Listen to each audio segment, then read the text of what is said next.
Hi, this is James. It's 151 days since my triple pelvic osteotomy. If you've watched any of the other videos, you'll notice that I say the word osteotomy wrong.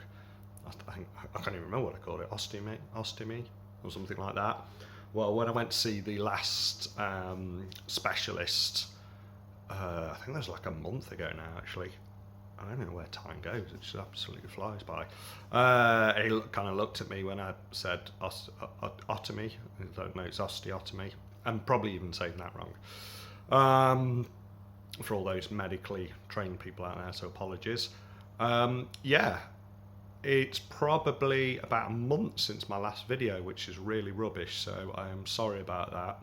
You know when you keep thinking like I'm going to do this, I'm going to do it, and then like all of a sudden you're like, whoa, where's the time gone?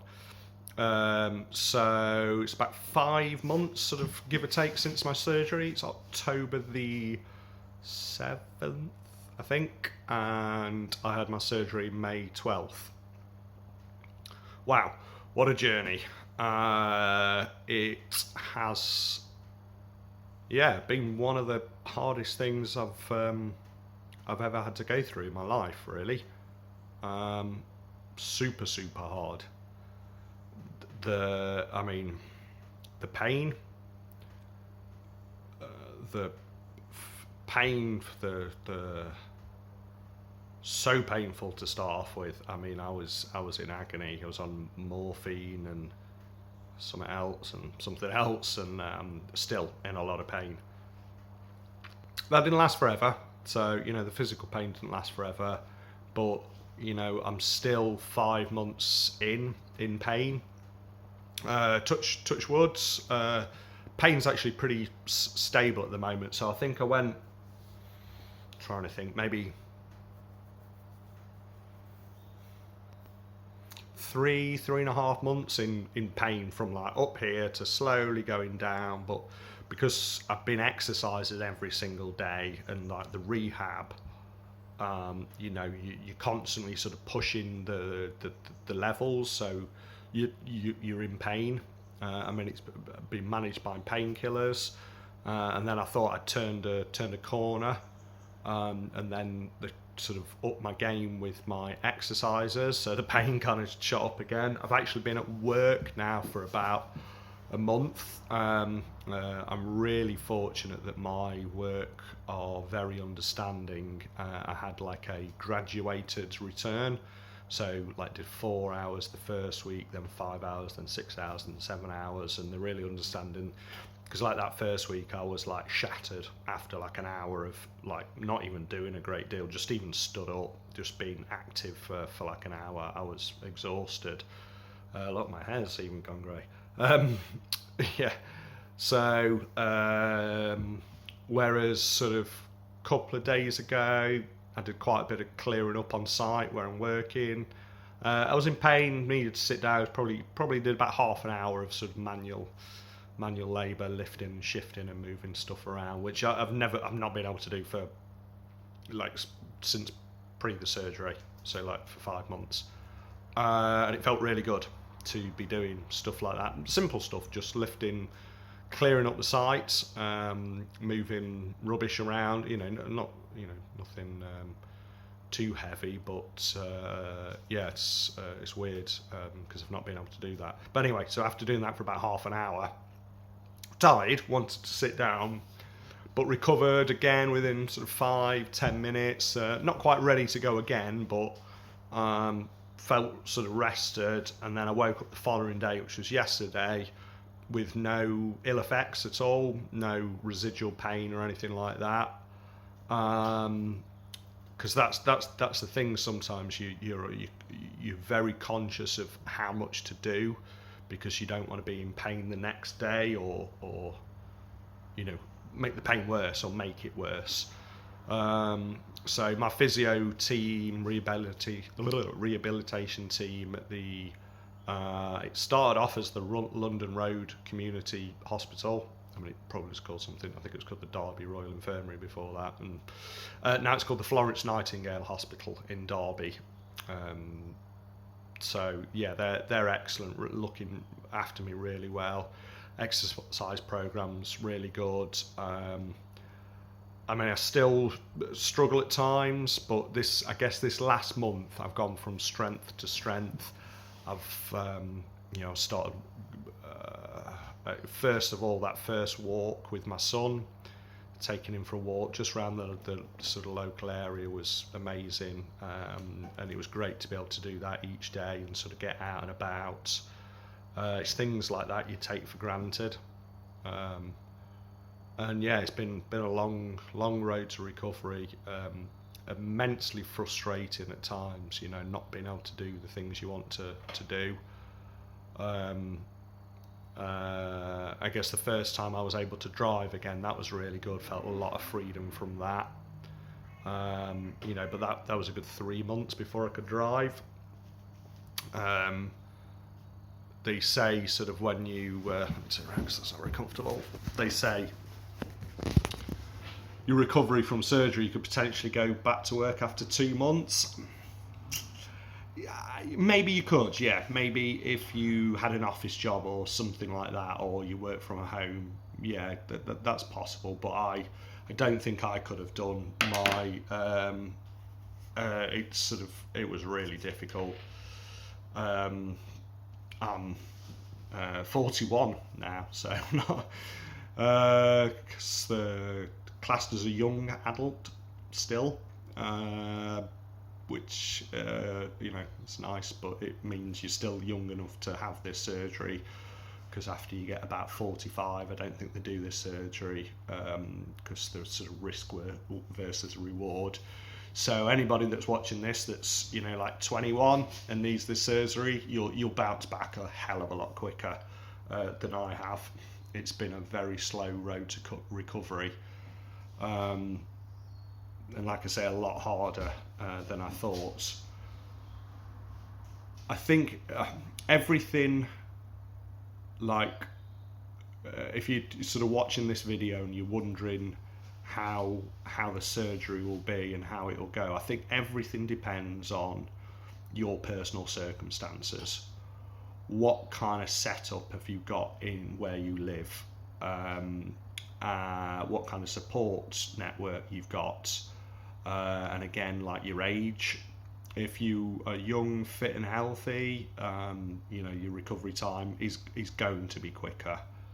I'm not unfit, but I'm 41, so it's right after, I don't know, like when I was 30, I still felt really young.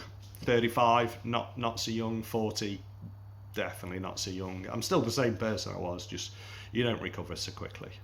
But yeah, your personal circumstances. I mean, my friends and family have been amazing, but equally, because we had a young son who was learning to walk, and my wife has back issues, and she was having to do all of the work.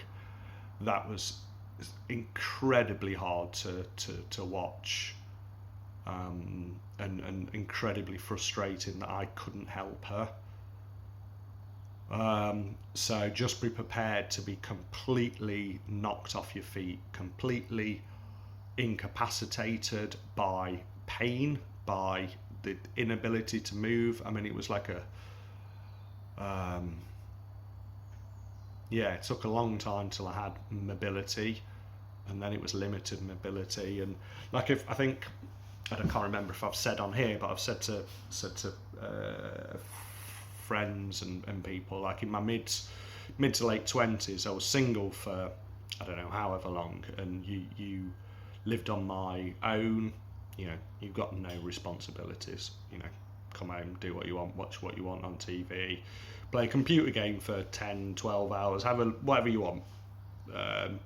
Don't have a shower, live in a tit, because there's nobody to, I don't know, there's just no responsibilities. And as you get older, you get more responsibilities, so it's a lot harder because it's so debilitating. Now, I still believe it was worth it, because me personally, I don't really feel I had an option. It was something that came out of the blue for me. I'd had issues with my musculoskeletal issues for all of my life, and been in and out of hospital, seen various people, but nobody diagnosed it as my hip. And then as soon as they saw the hip, they're like, oh yeah, that's why you've had all those problems. That is understandably frustrating, but in life you cannot, what if? What if? If you keep looking back in life and thinking, what if, you will never enjoy the present. You'll never enjoy the person who you are, the life you have, because if you're always thinking about what could have happened, what should have happened, why didn't this happen, why didn't that happen, why? If you spend all your life thinking about why, you'll never enjoy, now, here and now. I'm not saying, I'm this ray of sunshine every single day and I enjoy every single second of life, and this has been a revelation. It has in some ways, of course, because you appreciate what you've got, but yeah, looking back and thinking, what if? So anyway, yeah, it took me by surprise, and I had to have the surgery. They been to see the specialist since, who've seen my x-rays and are really, really happy with all the bone growth. I had been told after I had the surgery that they would need to remove the plate that's in my hip. I don't know whether I just didn't take it on board or didn't really listen, but when I saw the specialist last month, he said, oh yeah, you'll be out of action for about a month. And it's like, oh dear God, after a year, so it'll be a year after my surgery, so like next May, you're gonna operate again and take the plate out. So yeah, that's gonna be crap, but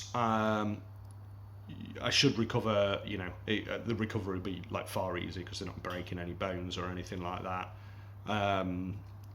And in theory, by then, all of my muscular issues that were strained or stretched or whatever because of the angle and rotation of my hip that wasn't right, because now it is perfect, it's in a perfect position. It should be a perfect hip, so it's got to be worth it at that. I will stop now because I'm rabbiting it on quite a bit, but yeah, five months in, and yeah, what a 5 months. But yeah, still going strong, still plodding on each day, getting there, feeling more and more every day now like I'm a lot more capable. I can do more things. For instance, today I was just doing some work and I was down on the floor and I was having to twist and bend, and yeah, it was difficult, a little bit painful, but I was able to do it, whereas I don't know, I've not been able to do that for like 5 months. So it's just little things like that, going out, getting into the car, walking around, just getting on with your day-to-day life really. I'm able to do that. And yeah, I get pain. I can sort of feel it now in my hip. It's aching, a bit tired. But I'm off the codeine for the moment. I just take it every now and again. At the moment, I had to go on it back again for about 2 weeks because every day it just felt really. Went for a really long walk one day up like a hill and down again, and for about an hour or so, and I think I overdid it and it just had a knock-on effect. So yeah, managing the pain pretty well now. So yeah, watch this space. Might be another month. I might just do a 6-month update unless something significant happens in the meantime. So if you are watching this, considering the surgery, yeah, it's all down to your personal circumstances, but you know, there's a reason why you're going to have the surgery, and just be prepared for the hard road. Not an impossible road, but yeah, it's tough, but you'll get there. Take care. Bye bye.